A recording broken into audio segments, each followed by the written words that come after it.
It is 4 p.m. We're bringing developing news to the stories behind the headlines. This is StoryCon or the Story Conference. I'm Ed Lingao. Some stories we're watching this Monday, November 11. Typhoon Nika is now over the Cordillera Administrative Region with winds of up to 130 kilometers per hour and gusts of up to 215 kph. Signal number 4 remains over Kalinga, Mountain Province, and parts of Aurora, Isabela, Ifugao, and Ilocos Sur. Aside from Nika, Pagasa is also monitoring 2 tropical cyclones outside the Philippine area of responsibility. One of these disturbances is expected to enter PAR within the week. An increase in the price of fuel products will take effect tomorrow, Tuesday, November 12. Diesel prices will be up by 2 pesos and 10 centavos. Gasoline by 1 peso and 10 centavos, and kerosene by 1 peso and 20 centavos a liter. And the House Committee on Good Government has cited in contempt 4 officials of the OVP, the Office of the Vice President. This is for repeatedly failing to attend hearings into the OVP's alleged fund misuse. Meantime, OVP Chief Legal Officer Emily Rose Torrentina was dismissed for refusing to take oath and attending without an official invitation or authority to represent the office. And joining us today is Storycon's resident political pundit, Ronald Llamas. Tito Ronald, I failed to come up with a nice moniker for you this morning. But may apat na araw pa tayo. Magandang hapon, mabait na Ed Lingao. Bait-bait mo. May apat na araw ka pa. And from the Philippine Star, the editor-in-chief, Ami Pamintuan, over there in Parañaque City. Ami, good afternoon to you.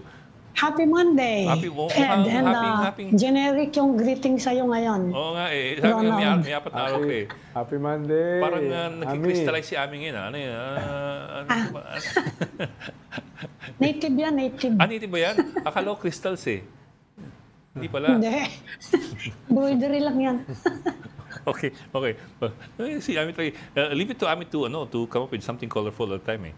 Tayo kasi napaka-blue and black lang natin. Bumabagyo eh. Kayo naman. Bumabagyo eh. Nasabihan tuloy tayo.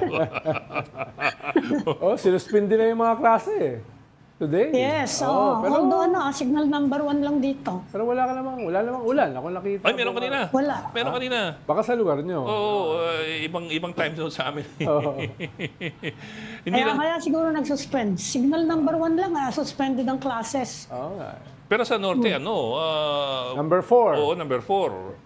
Cordillera, Baguio, Isabela, Cagayan, yung mga usual na mga lugar. Oo. Although aalis na daw ngayon eh. 11 in the evening daw, alis na dito sa Pilipinas eh. Hindi ko lang napansin kung ano eh.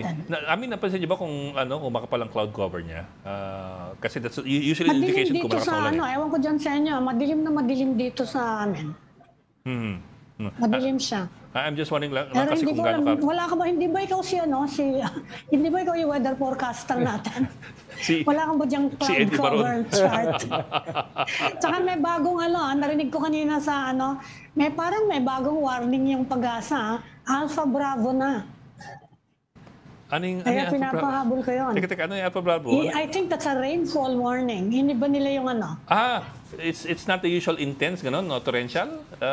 Hindi siya, meron sila ngayong Alpha Bravo warning system. Pinapahabol ko pa yung story. Oh, yeah, okay. I suppose that's for the Cordillera area.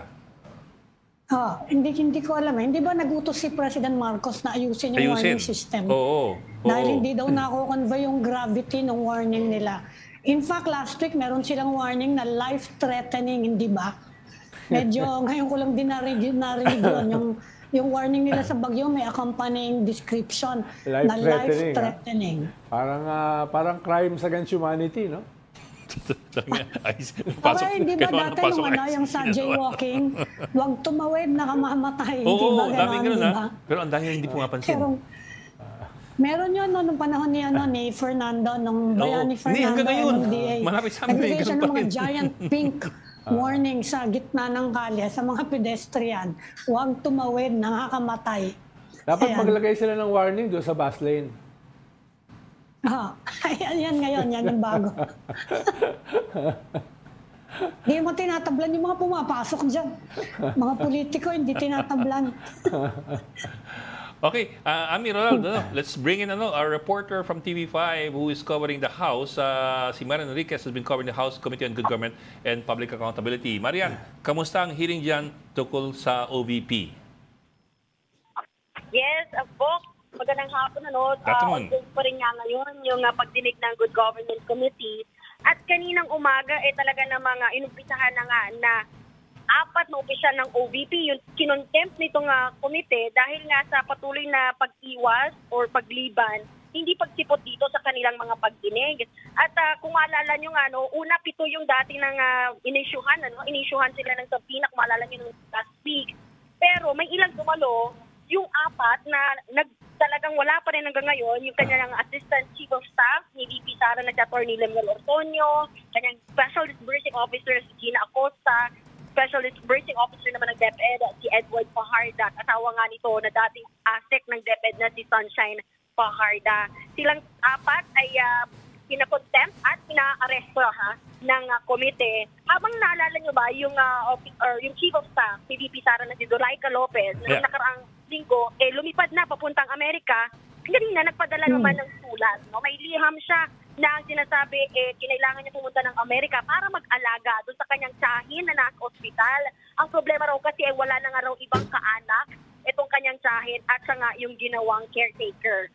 So, at siya nga yung kinailangan responsable kumbaga doon. So, nagtataka itong mga kongresista ngayon, bakit naman nasabay-sabay ito, yung nabilisyuhan sila ng travel authority, para naman talagang walang balak kumbaga na pumunta rito at talagang parang merong ang tawag nga nila malicious intent na umiwas nga sa pagdinig ngayong araw. Tapos may dumalo dito yung dalawa na kasama sa pinatapina before na makikita rin natin sina Julieta Villaderain, na Chief Accountant ng OVP, at yung admin nga ng Financial Services na si Rosalyn Sanchez. May kasama pa siya ng 2 pang OVP official.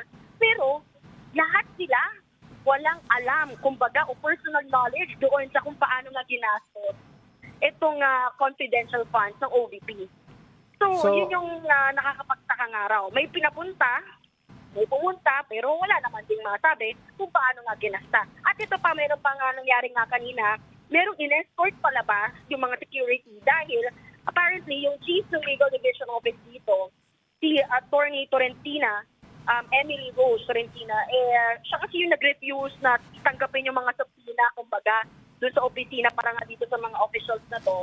And sabi nga raw kasi kailangan dapat in person sila yung kukuha. Tapos, nagsabi siya na nga yung magsasalita in behalf, pero ayaw niya mag-take ng oath. So, tinanong ng mga kongresista, bakit ayaw mo mag-take ng oath? Pareho sa kung ano yung rason ibigay ni VP Sara noon na invited naman, hindi siya invited as a resource person. So nagtataka nga yung mga mamabata, bakit ka nandito? Kung wala ka ng palang invitasyon, at lalong-lalo wala kang authority or authorization mula kaya sa OVP, kay VP Sara, na ikaw ang mag-represent kumbaga sa OVP. At ayun, napagdesisyonan nga ng komite na i-escort na siya or pinalabas siya doon sa kwarto. At saka, gumawa na ng ruling dyan yung House Wala nang distinction. Yung resource person at saka whatever. Basta lahat sila kailangan mag-take ng oath. Witness or resource person? Oo, tsaka hindi naman big deal yun Mag-oath ka lang naman para to tell the truth. And nothing but the truth. Diba? Si Ed Lingao, hindi na kailangan mag-oath dahil talaga naman siya makatotohanan Yung Huwag niyo lang tatalin ko kay Ronald Llamas kasi baka madulas ako. Yung Manny Mugato, kailangan mag-take ng oath noon. Pero yung Ed Lingao, hindi na kinakailangan.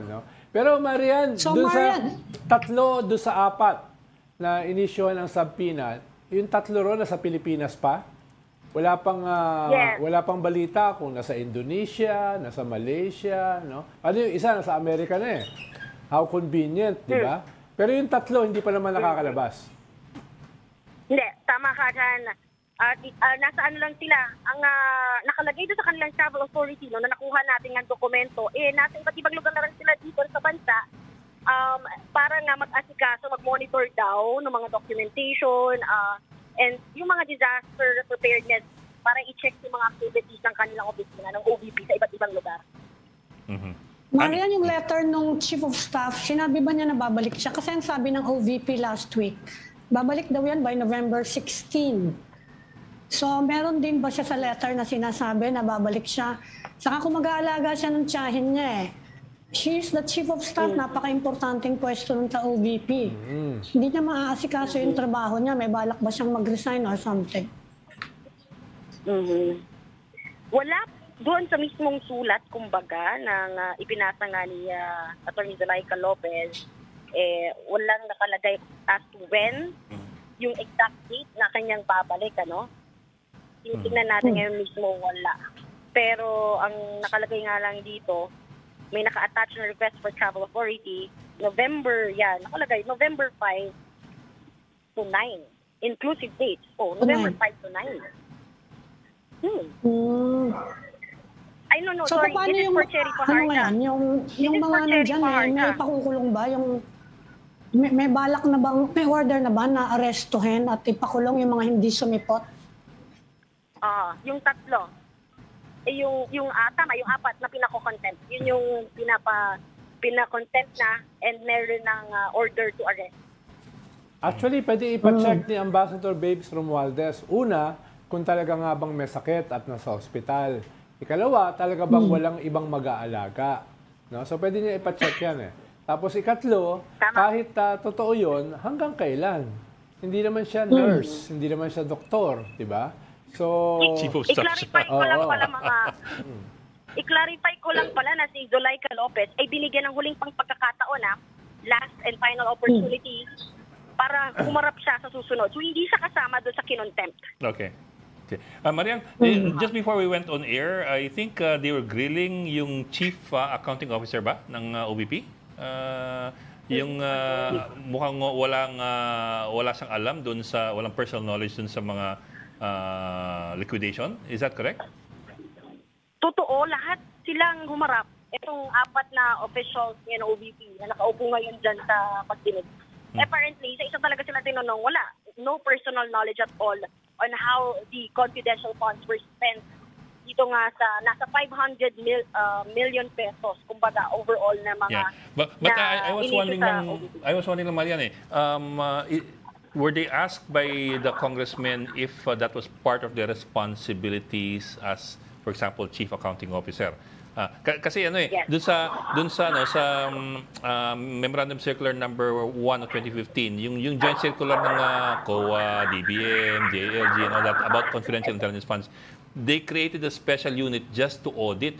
It's called the Intelligence and Confidential Funds Auditing Unit. That's the one that's in charge of auditing all expenses related to intelligence and confidential funds. Hindi ko lang alam kung may prior layer pa doon sa local office of auditing and accountability and accounting before mabot ang ICFAO. It's called ICFAO. Yun lang hindi ko lang alam That's why I was wondering lang if anybody among the congressmen asked them, is that part of is that what you normally do? Do you really go through their liquidations of confidential funds o hindi? Talagang pinapasa nyo dun sa higher up ICFAO? Ang paulit-ulit na lang din na tinatanong kung sino ba ang nakakaalam, kumbaga may personal knowledge din about these funds were spent. Ang sinasabi nila nga, yung Special Disbursement Officer na si Gina Acosta. And si Gina Acosta, base na doon sa si SDO, Gina Acosta, ay under ng Chief of Staff, who is Atty. Zulaika Lopez. And si Lopez works, syempre, directly kay VP Sara Duterte. So, yun yung mga pinanggit talaga nilang pangalan, yung tatlong pangalan na yun, na nakakaalam kung paano, saan ginamit itong mga confidential funds. Yeah. Well, that might make sense in that sense kasi confidential funds yan So baka it's a different rota kumbaga from the Special Disbursing Officer ng SDO re-recta yan doon sa ICFAO. O yung mga ganun ba? Baka hindi dumadaan sa regular auditing process because it's a confidential fund. Pero kung yan ang core staff mo, parang improbable naman na wala silang kaalam-alam whatsoever sa ganong kalaking pera. Kahit paano, pinag-uusapan yan sa mga meeting. Kahit paano, pinag-uusapan yan sa organisasyon. Lalo na kung mga core staff yan, Chief Accounting Officer, walang alam whatsoever. Ano yan? Meron kang meron kang CIA sa loob ng iyong opisina na yun lang ang nakakaalam, no? Kaya medyo improbable yan, no? Ikalawa, alam man nila o hindi, dinidiin nila yung Vice President, no? Halimbawa, pag lahat itong mga core staff mo, walang kaalam-alam whatsoever, ibig sabihin, ang nakakaalam lang yan ay yung boss, yung bossing, yung Vice President. Whether alam nila o hindi, dinidiin nila yung kanilang boss. No? Lalo na kung siguro Ronald, yun ang ibig sabihin ng confidential. Yung bossing lang nakakaalam. Oo. Mukha bang naniniwala? Hinihintay namin magpe-press con si VP Sara, ha? Oo. So anong next move ngayon, Marian? Anong next move ng Quad ngayong yung palang mga tao makakasagot ng mga tanong nila wala pala dyan. Ano yung susunod nila kayang gagawin?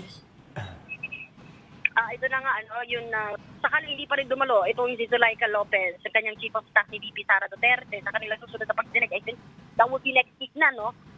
Mapipilitan na rin silang i-cite siya in contempt and ipa-aresto. Tulad nga nung 4 na iba. Magkakaroon ng arrest order. Alam ko meron ngayong press con si VP Sara Duterte, ha? Yes. Naka-live yan. Yes. Naka-live ba ngayon? Anong oras? Anong oras? 3 p.m. dapat pero ewan ko kung meron na, nag-umpisa na. Hindi nyo ba na-monitor, Ed? 3 p.m. yung iniintay natin. Kanina pa, pero mukhang hindi pa nag-umpisa. Diyan, tingnan ninyo, baka biglang lumitaw. Wala pa kami. Mukhang wala pa naman Ano for the first wala pa kami. Ano for the first time Hinihintay last namin. week inamin ni Congressman Chua na may basis for impeachment. No? May 3 basis. Hindi, kasi tinanong nga daw siya. Tinanong nga daw kasi siya. Tinanong pa natin. Ano raw yung basis? Tinanong Nagbigay ng niya. 3. Hindi. Paulit-ulit, di ba lahat na ng version ng pagtatanong ni Ed na i-impeach niyo ba? Sinabi niya, hindi, sinasagot ko lang kung may basis. Oy, nag-press ko na raw si Ang info pa lang natin. Ang info pa lang natin ay yung grupong bayan, yung makabayan, meron na silang dinadraft na impeachment complaint daw laban nga dito kay VP Sara Duterte. Pero matagal na yan Oo nga. Yes. Tagal na yun, no? Ilang ba na yan? December pa yata yun. Oo. At sinabi nga nila, November daw nila ilalabas pag resume ng Congress, ng session. Pero hanggang ngayon, hindi pa rin natin siya nakikita, no? Yung complaint na yun, kumbaga. Pero sabi nila, once na meron naman na daw final, kasi hinihintay pa rin daw nila kung ano nga yung lalabas dito sa mga pag-delay. May makakausap naman daw silang kung na maaaring mag-endorse dito nga sa Kamara. Ano, 1.5 session month na lang ang natitira for both houses. Tama. Medyo manipis na yan. Pero mga bayan In fact, yung sa mga progressives na yan, I think yan yung basis ng pagsabi ni VP Sara na i-impeach siya. Kasi sinabi nga niyang yung block na yan, na may balak sila na i-impeach and they are preparing articles of impeachment. Kaya lang hindi nga natutuloy. Kaya yan yata yung target ni... sila na mahina pa. Yan yata yung target ni Vice President Sara doon sa kanyang Shiminet Yung mga bayan block. Yun yung original away nila dyan sa budget. Ginagamit nga daw yung budget hearing to lay the groundwork for her impeachment. Tapos nagsalita nga na meron nga daw na ganon. Tapos may ibang mga tao na nagsasabi, pwede, kasi tinatanong siguro natin, mga journalist, may basis ba for impeachment? Kaya sumasagot sila. Actually, sabi ni Trillanes, hindi lang yun. May sinasabi si Trillanes na paper trail, mga bank accounts ni Sara, ni Digong, ni Bato, etc. So, yun, hindi pa natin nakikita masyado. Paano kanyan AMLA yan at saka mga bangko. Yung mga dinaanan ng pera. So, yan yata yung idadagdag. Sabi ni Trillanes. Pero Ami, kung wala naman makita si Congressman Chua na basis, kailangan niya sabihin wala siya makita. Pwede naman sabihin, wala akong makita nagbilang pa siya ng 3. Di ba? Tapos pag sinama mo yung kay Trillanes, baka 5 na. Di ba? Hindi sa amin galing yun. Kami lang nagtatanong. Baka sabihin ng mga tao, kayo nang bubuyo. Hindi naman bubuyo. We ask questions and we wait for the answers. And they gave us 3 answers. So, there you go. O, teka, Marian, ito bang ito mga nagugas kamay kanina sa committee hearing, pinaniwalaan ba sila ng congressman o parang feeling ng congressman parang you're pulling our legs? Ganun ba yun? O which is which?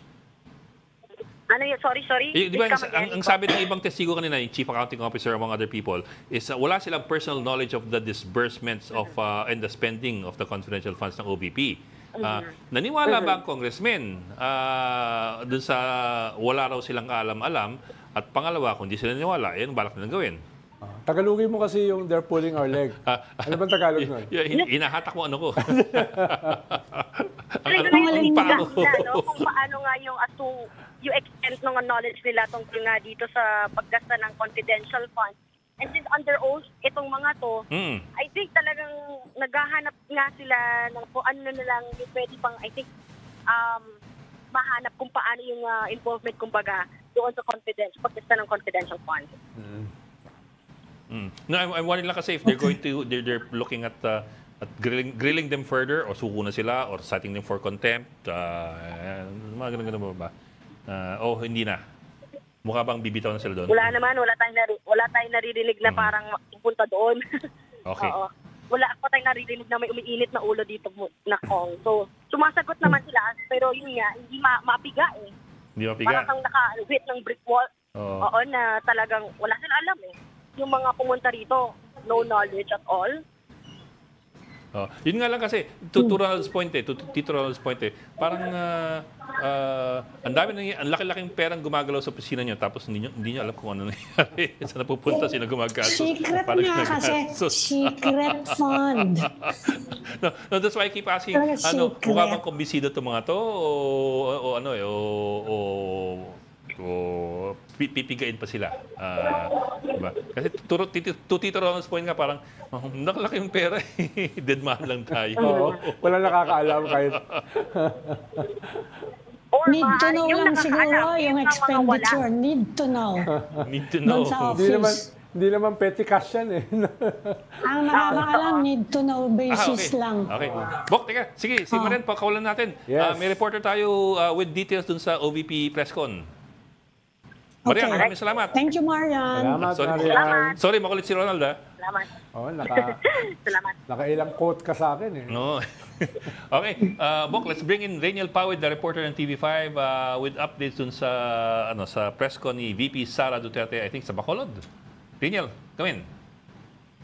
Yes, magandang hapon sa inyo. No? Katatapos nga lang nitong PressCon ni Vice President Sara Duterte sa Bacolod. Isa doon sa mga highlights nito ay yung sinabi niya o dinepensahan niya nga yung ilan sa kanyang mga empleyado o yung employee ng Office of the Vice President na inaakusahan na naglalamyerda lang sa ibang bansa. Pero sabi naman ni VP Sara, ang pagpunta raw ng kanyang mga empleyado sa ibang bansa ay paghahanda dito nga sa 89th anniversary nitong OVP. So sinabi niya ay legal at based naman sa takbo nga ng kanilang mga legalities o yung mga regular activities yung ginagawa nitong kanyang mga empleyado. Isa pa doon sa kanyang nabanggit ay natalakay rin yung pag-isipan umanong iboto itong certain party list. No, I think we can disclose na yung name, yung ACT Teachers Party List. Ito nga ay paulit-ulit na sinabi rin itong si VP Sara noong sa mga nagdaang Quadcom hearing, no, na yung head nito ay isa raw ex-convict. So, ayun yung paulit-ulit na sinabi rin kanina ni VP Sara. At makikita rin naman natin yung ilan sa kanyang mga adhikain or mga plano for 2028 elections. At nung tanungin nga siya, ay kanyang nasabi na by 2026 siguro doon muna siya makakapag-desisyon. Pero wala pang final. Pero sinabi niya na in the pipeline naman yung pagtakbo nga sa presidency sa 2028 elections. At isa rin sa maganda pa lang na nasabi kanina ay hindi muna pala raw dadalo nga dito sa Quadcom hearing itong si VP Sara. Ang sabi niya, we don't know kung nagbibiro ba siya o sineryoso niya na to na ayaw niya muna raw makipag-away ngayong taon at resume na lang yung pakikipagbardagulan nga sa January 2025. Balik sa inyo, Bok. Meron ba nagtanong tungkol doon sa sinabi ni Digong kahapon na hindi daw tatakbo si Digong for mayor sa Davao at hindi rin daw tatakbo si Vice President Sara for the presidency sa 2028? Yung doon kay Digong ay hindi mo na ito tinalakay. About kay Digong, hindi ito tinalakay ni VIP. Yung kanyang plan for the 2028 election, sinabi niya, pag-iisipan niya at, eto na naman tayo no, sa mga paulit-ulit na sinasabi nito nga mga politiko na ang Diyos na lang daw ang bahala kung sila itatakbo. Nadamay pa tuloy ang Diyos. Rainiel, nabanggit mo kanina, mga empleyado ng OVP. Are there several OVP employees na nasa abroad? Saka bakit naghahanda sila for the 89th anniversary? Bakit nasa abroad sila? Anong ginagawa nila doon? At saka iba yung paliwanag ng Chief of Staff. Oo, Mag-aalaga ng magkaiba yun. tiyahin. No? Iba yung sinabi. Yung Chief of Staff, inaalagaan daw yung tiyahin sa US. Ngayon, naghahanda sila for the 89th anniversary. Ano kayang paghahanda yun kung pupunta ka pa sa Amerika para maghanda? Ayan yung mga hindi na dinitalye, no? Dahil parang sinashrug off na nga lang ni BP itong usapin na ito. Pero yun nga, isa sa mga nabanggit niya ay there's this plan for the 89th anniversary. And besides dito nga sa paghahanda na ito, sinabi niya naman, no, patuloy siyang dumedepensa na legal ang lahat ng kanilang mga activities within the country and outside the country. Pero walang mga detalye yan. Basta na lang sinabi ng ating Vice Presidente ay legal daw yung kanilang mga aktibidad. So we have to dig more onto that. Okay. Si Rainiel has to proceed to another coverage, so we have to let him go. Maraming salamat, Rainiel Pawid, for that quick advisory. Thank you. And balik na mamaya kung may dagdag. Salamat. Rainiel Pawid, reporter ng TV5. Rainiel. Interesting nga naman, no? Naghahanda para sa anniversary, 89th anniversary ng OVP, kaya nag-abroad. Oo nga. Hindi, dahil ako naman tayo Pareho ngayon yan nung mga COMELEC commissioner. Ewan ko kung anong ginagawa sa Washington. At least yun, kasi kailangan na mag-observe ng US elections. Nagte-testing ng online. Baka mag-all over the planet siya dahil napakaraming Pilipino all over the planet. Oo nga. Testingin yung Yun lang lahat sila, online. di ba? Oo nga. Tama. Saka bakit lahat? Lahat sila. Meron namang COMELEC dun sa ibang bansa.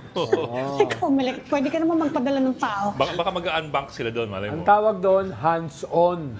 No? Yun ang tawag doon, hands-on. Kayo Ang naman. dami-dami electoral protest na kailangan anuhin ng bank, ha? Bakit sa OBP, lahat sila, hindi wala, pero ang dami nag-abroadan para sa preparations. Medyo baka walang coordination sa messaging, no? Yung Chief of Staff at saka yung kanyang boss. No? Iba ang dahilan. Iba preparation. Ibang dahilan ang ginawa, no? Saka meron namang meron namang internet, meron namang Zoom, ang dami namang ganyan. So kahit siya nag-aalaga ng kanyang tiyahin, pwede niyang hinahanda yung anniversary, di ba? Kaya talaga. Ewan ko paano mo ihahanda anniversary mo dito, dun sa Amerika. Well, we do hope that those questions were asked. We couldn't get a full report from Rainiel kasi mamadali si Rainiel. And I think it was out of town yung press con. So we do hope that some of these questions were asked. If they weren't asked, we should try to ask further down the line as we go along. But anyway, next time tayo na yung dumalo sa press con ni Vice President. No? Para Pwede ba tayo din? Papatala ba tayong TV5, no? Ronald, punta rin tayo sa Washington. Pwede, di ba? Oo. Punta rin sa Para US. obserbahan natin yung preparasyon para sa anniversary baka pwede tayo i-sponsor ng Vice Philippine Star. President. Oo. Baka pwede tayo i-sponsor ng Philippine Star. Ha? I-sponsor tayo ng Philippine Star. Pwede. Oh, di ba? Pwedeng TV5 sa US. Magpe-prepare din tayo. Philippine Star sa Europe. Oo, yun. Para nalibot mo yung buong mundo. Ang galing. Yan ang matinong preparation, di ba? Naghahanda na ng toka-toka. Oo nga. Para imbis na mug at saka t-shirt yung nakukuha mo, medyo may kaunti kang benepisyo. No? As a political pansit. Okay, kape. Ano nga yun si Patrick? Tawagin nyo nga si Patrick. Naparinggan na nga niya. Padadala tayo. Ay, Bok, we just need to take a break. May hanap buhay daw ng konti. Konti lang. Meron naman pala. Meron naman. Akala ko lahat. Pangkape mo. Akala ko lahat dito, tiway lang eh. Meron naman palang... So, walang tingin sa'yo. Okay, coming up next is our banter. Nag-usapan namin kanina. Hindi, Ed. Nabalitaan niyo ba nung nag-weekend sa Philippine Heart Center si Apollo Kibuloy, ah? Oh, yeah. We heard that from you, eh. Irregular heartbeat. Yes. Irregular heartbeat. At dinagdagan pa hanggang 16 daw siya ron. Sakit ba yun? Ako kasi kaya irregular din yung heartbeat ko eh. Ikaw Ako naman kasi rin, meron ako nag-irregular din depende ano, kung may minamahal ka. Oh, Nagkaroon din ako niyan noon. Nakukuha yan doon sa ano, yung dinidikit-dikit lang sa'yo. ECG. Mawala siya kagad. ECG? May ECG? Electrocardiogram. Yung ano, nakukuha yan doon. And ano, hindi nga ako ginamot eh. Basta sinabi lang sa akin, meron ako. Tapos nawala rin. Oh, of course, the Pero question there nandun is... na siya since Friday. but the question November in the 8. book is how serious is it when you have irregular heartbeat? How Well, serious is it? kung marami ka talagang kaso, Depende yun. human trafficking, money laundering, rape, abuse, sexual abuse, talaga magkakaroon ka ng irregular heartbeat. No? Kung ang dami mong kaso, no? Di ba? Normally naman yung mga nakukulong nagkakaroon ng mga ganyang problema, di ba? Oo. Nagiging tumataas yung blood pressure, Yes. ninenervyos. Kung sobra ka, sasabihin lang ninenervyos ako, natatakot ako. Lalo na kung hindi ka Diba? sanay, kung sobra ka makapangyarihan. Ngayon ka lang tinamaan ng ganyan. Talaga mag-irregular heartbeat ka. Diba? Pero ito po, sigurado ako, may regular heartbeat tong susunod nating guest.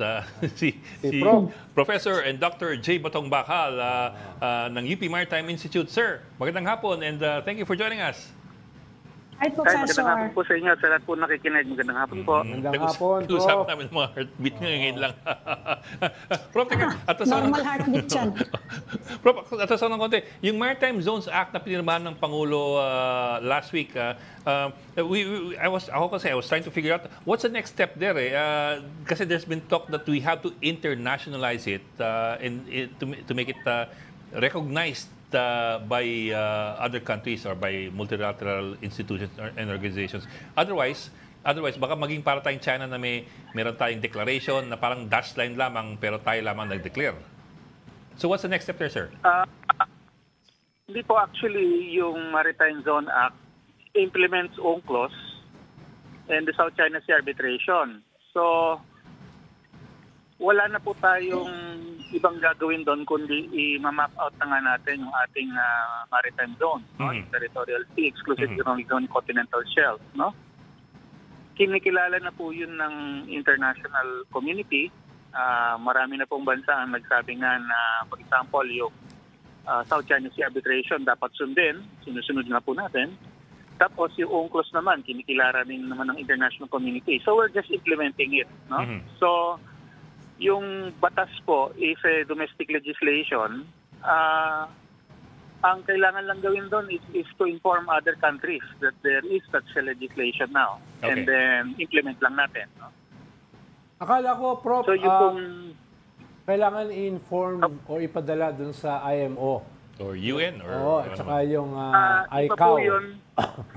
Opo, hindi, iba po yun. Kasi dalawang batas po yan. Yung Maritime Zone Act tsaka yung Archipelagic Sea Lanes Act. Okay? Yung Maritime Zone Act, bale, in-implement lang niya yung maritime zones. So, all that we need to do is issue nga yung map ng ating maritime zones, no? Para maging mas malinaw kung hanggang saan yung mga hangganan nun.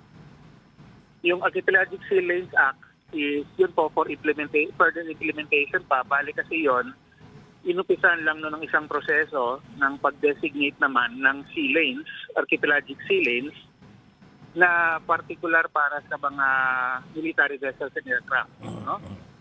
Na maaring tumaan sa loob ng ating katubigan. Okay? So, yun po yung dadalhin sa IMO at saka sa ICAO kasi yung implementation, yung designation ng sea lanes at saka yung paglagay ng rules sa kanya, no, i-consult yan siyempre sa mga gagamit ng sila. So, yun po yun. So, iba pong issue naman yun, ibang gawain yun. Professor, with the two laws, may mga nagsasabi ngayon na actually daw binitawan natin yung Kalayaan Island Group. Tama ba yung interpretation na yun? Because of these two laws daw, nawala sa atin yung KIG. Hindi po totoo yun. Propaganda po yan, no? Nung In mga fact, yung propaganda ng Maritime mga Zone Act, pro-China.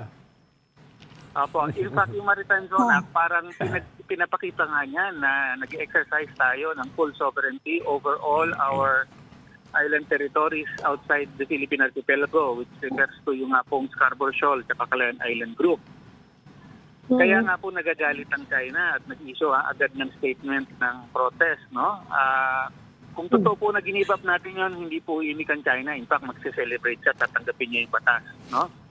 Kaya yung nagsasabi na ginibap natin ng KIG, kalokohan, nanloloko po yon, no? Yung isa ko pong nakita na article, hindi yung tamang version ng batas ang tinitignan, no? Ang sinasite niya isa doon sa mga first bills na file, hindi naman yun yung napasa, no? Dahil may proseso po ang legislation.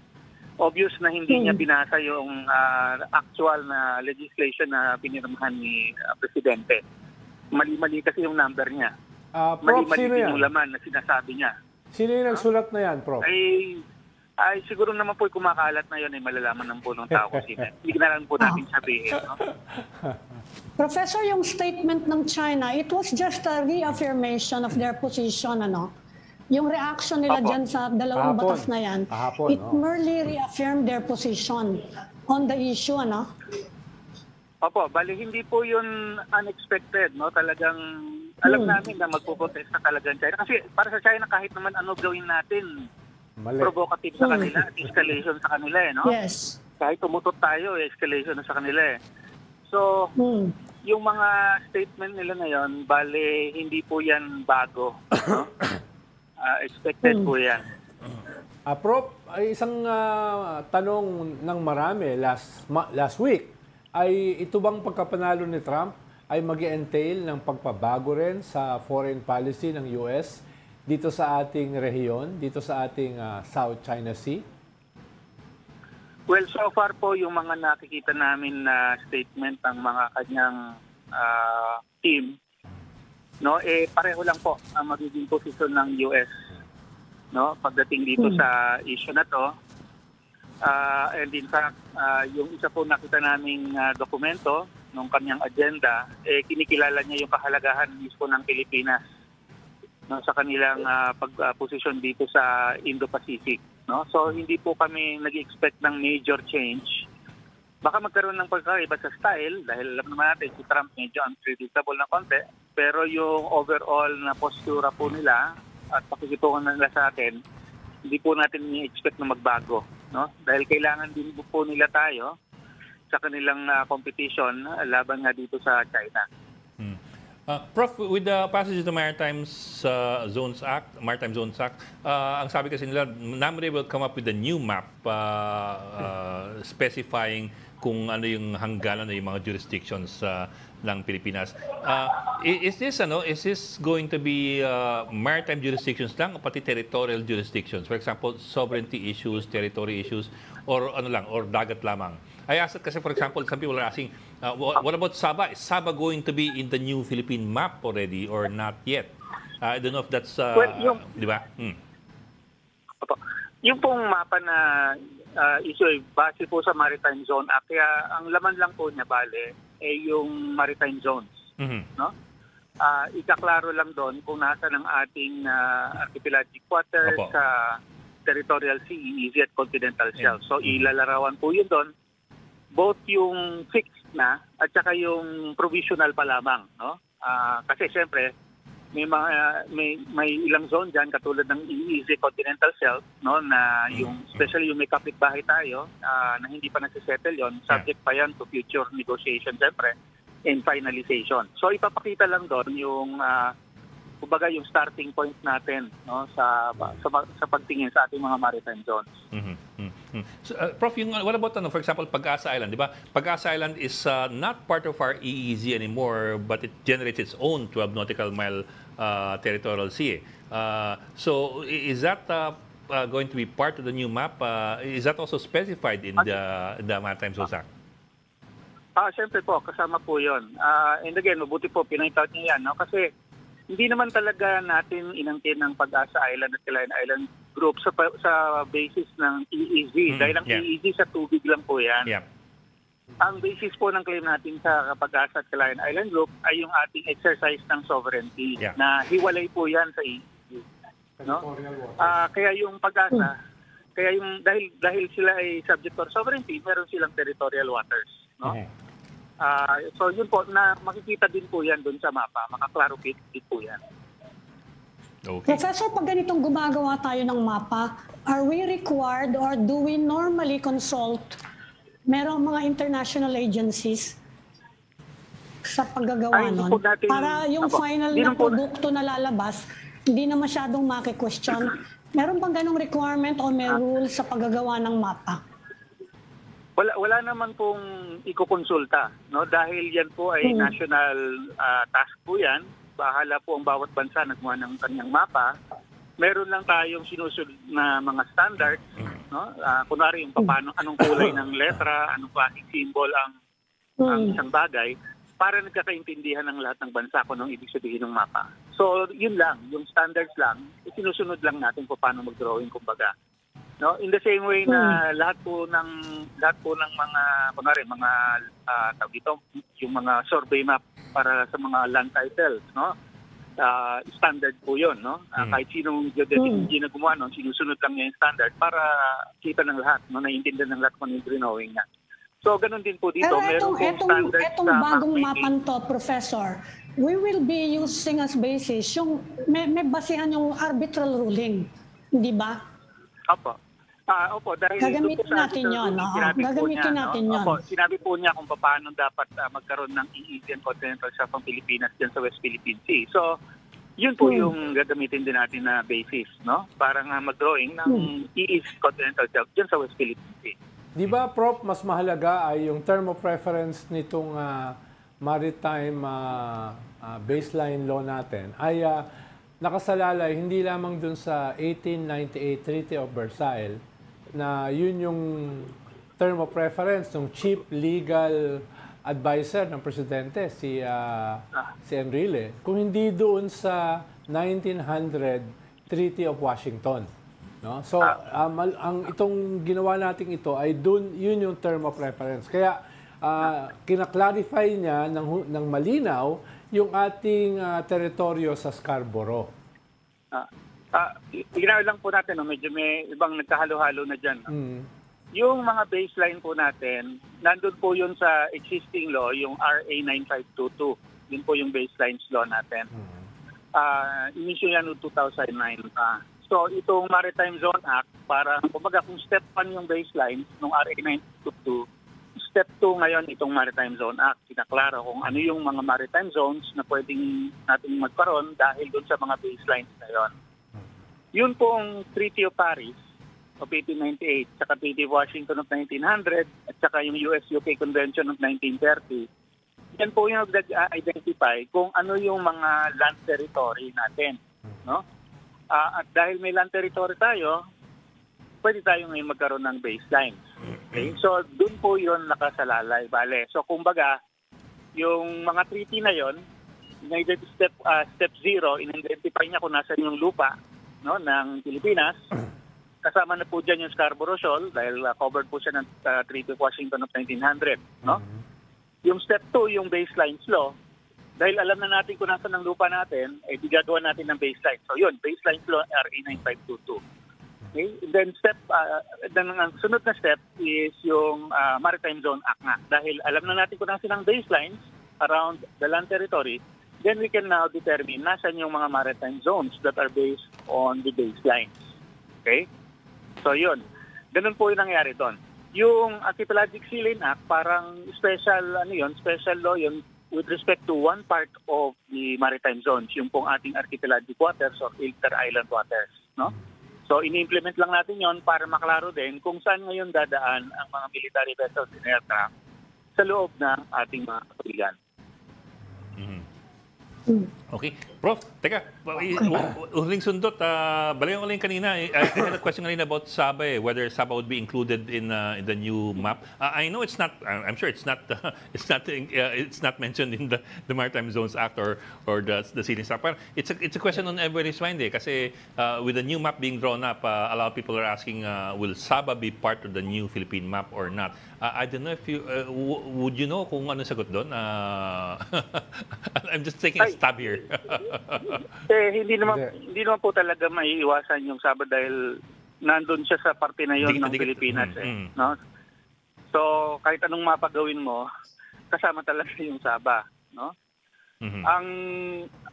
Ang issue lang doon is ano yung baselines niya, no? At ano yung maritime zone na ilalagay doon. Pero ang complication nga doon is mayroong tayong US-UK convention, no? At yung relationship natin sa Malaysia din ay magiging representative doon, no? So ang thinking ko, hindi ko pa nakakita kung ano yung ginawa ng RIA, pero ang mangyayari doon siguro para sa area na yon, provisional pa lamang. No? Anyway, para hindi nga ma-preempt yung kung ano man yung magiging resolution ng issue na ito. Yeah. Anyway, Prof, I was just taking a stab baka lang sakala mo. Kasi a lot of people were asking that when the story came out na Namrias drawing up a new map. Sama ba yung Sabah? Oo. Ano nangyari sa Sabah? Pero alalahanin natin, ang issue sa Sabah, kagaya ng Calayan Island Group, yan po ay land territory. Yes, sir. No? Yes, so sir. yung rules governing that are different. It's completely hindi different. po applicable doon sa land territory yung UNCLOS kasi land po yan, hindi sea. Yes, no? sir. So iba po yun. Talagang may pagkakaiba yung treatment doon sa area na yun. Panghuling tanong, Prof, sabi kasi ni Senator Francis Tolentino, isasubmit daw natin sa United Nations ito. Ano yun? Requirement ba yun o FYI lang? No. Actually, FYI lang yon. Kasi kung titingnan nyo, kahit titingnan nyo yung sa UN Secretary General, yung kanyang repository ng mga batas na ganyan, no? Meron po siyang, kumbaga may disclaimer siya doon na pag nag-file ka sa UN, hindi nun ibig sabihin na yung final mo yun na yung tama at final. Hindi nun ibig sabihin na kinakampihan ka ng UN doon sa final mo. So, it's really more for information, no? So hindi po register of deeds ang UN. Marami pong nagkakamali na ganun. So it's really informational lamang. FYI lang. So there's no approval process here. Walang walang ganun. Wala po. Hindi po yan ina-approve ng UN or anything. Wala po silang say doon dahil hindi po tayo subject sa sovereignty ng ibang bansa or ibang organization. No? Okay, sir. Maraming salamat. Okay. Salamat, Prof. Maritime expert, Professor Dr. J. Thank you, Batong Bahal Professor. of UP Maritime Institute. Thank you, sir. Okay. Welcome. Yeah, We'd like to say thank you to Ami Pamintuan all the way from Parañaque City, the Philippine Star Offices, and of course, Tito Rol Llamas, our resident political pundit, all the way here from the headquarters of Political Pundits. Just get tomorrow at 4 p.m. for the StoryCon. I'm Ed Lingao. We are One News, all sides, all the time. This is the Story Conference Group or the StoryCon Group.